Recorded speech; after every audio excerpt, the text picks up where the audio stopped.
Coucou tout le monde! Bon, j'ai pas envie d'être le cliché de la Parisienne qui pense qu'il n'y a rien d'autre en dehors de sa ville et que tout ce qui se passe à Paris intéresse tout le monde, mais aujourd'hui j'avais quand même envie de vous présenter un guide qui donne des idées d'engagement à Paris et dans une trentaine de villes de la proche banlieue, et ça pour deux raisons. D'abord parce qu'après avoir lu ce guide, j'ai envie de le partager avec le plus grand nombre de personnes possible et on est quand même des millions à habiter en région parisienne. Et puis je pense que ce guide peut aussi vous intéresser si vous habitez ailleurs, parce qu'il donne énormément d'idées d'engagement et que pour la plupart de ces idées, il existe des équivalents dans de très nombreuses villes. Donc si vous avez envie de vous engager dans une association par exemple, mais vous savez pas trop ce que vous voulez faire, il y a de grandes chances que vous trouviez votre bonheur dans ce guide. Et puis on sait jamais, ça pourrait vous donner l'envie de créer un guide similaire dans votre propre ville. D'ailleurs, le guide parisien est lui-même inspiré du guide Agir à Lyon et ses environs, publié par l'association Anciella. Bon alors, qu'est-ce que c'est que ce guide ? C'est un livre publié en 2017 par l'association Asteria, une association créée en 2014 pour encourager et faciliter la participation et l'engagement citoyen sous toutes ses formes.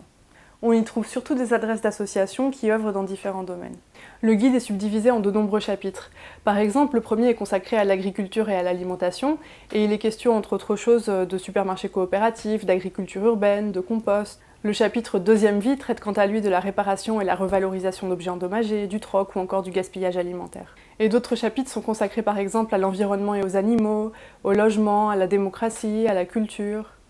Le plus gros chapitre, qui est consacré aux discriminations et à l'entraide et qui occupe presque le tiers du livre, est lui-même divisé en 12 thématiques qui concernent les populations les plus vulnérables, comme les personnes pauvres, étrangères, handicapées ou malades, les jeunes ou les personnes âgées, les femmes, les LGBTQ+, ou encore les personnes qui sont en prison. Enfin, les derniers chapitres donnent des pistes pour s'engager au sein de son université ou de son entreprise. En lisant ce guide, j'ai été frappée par le nombre impressionnant de façons d'agir et d'associations qui existent.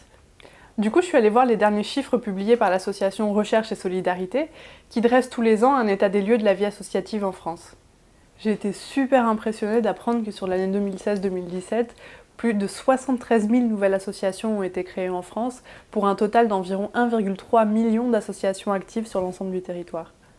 En lisant le guide pour agir, j'ai aussi été frappée par la grande variété et parfois la grande originalité des actions qui sont possibles pour répondre à un même problème. Par exemple, sur la question du handicap, le guide vous propose, si vous n'êtes pas handicapé, d'accompagner des personnes handicapées lors de voyages, de sorties ou d'activités à sensations fortes.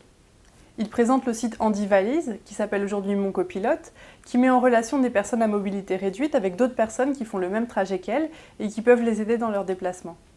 Le guide propose également d'accompagner des personnes malvoyantes ou aveugles dans leurs tâches quotidiennes, de leur apprendre à utiliser un ordinateur ou encore d'aller avec elles au théâtre pour leur décrire ce qui se passe sur scène. Il est aussi question de l'association Accessi-Jeux, qui propose à des personnes bénévoles d'adapter des jeux de société à destination de personnes malvoyantes, par exemple en enregistrant en version audio les règles du jeu. Le guide présente aussi la radio participative Vivre FM, qui cherche des bénévoles pour produire des chroniques sur le thème du handicap.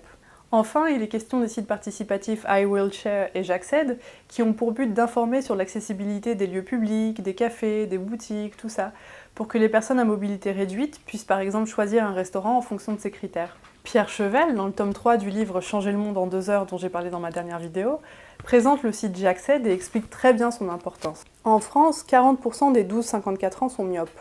C'est une forme de handicap léger, mais si notre société ne fabriquait pas de lunettes, être myope serait bien plus pénible. Ce n'est pas la personne qui est inadaptée, c'est notre société. Ce n'est pas un problème individuel, mais collectif. Pour en revenir au guide pour agir de l'association Asteria, il y a encore d'autres idées d'action en lien avec le handicap dont je n'ai pas parlé ici, donc on voit que ce guide est extrêmement riche et il est aussi très très bien fait. Si vous voulez vous le procurer, vous pouvez le trouver dans quelques librairies ambassadrices en région parisienne ou sinon sur internet. Voilà, merci d'avoir regardé ma vidéo jusqu'au bout. N'hésitez pas à la liker et la partager si elle vous a plu et à me suivre sur mon blog ou sur les réseaux sociaux pour ne pas rater mes prochains articles et vidéos. Ciao ciao! I want choices and rights. Choices and rights. Choices and rights in my life. I don't want your charity. Are you to be paid to care for me? I want choices and rights in my life.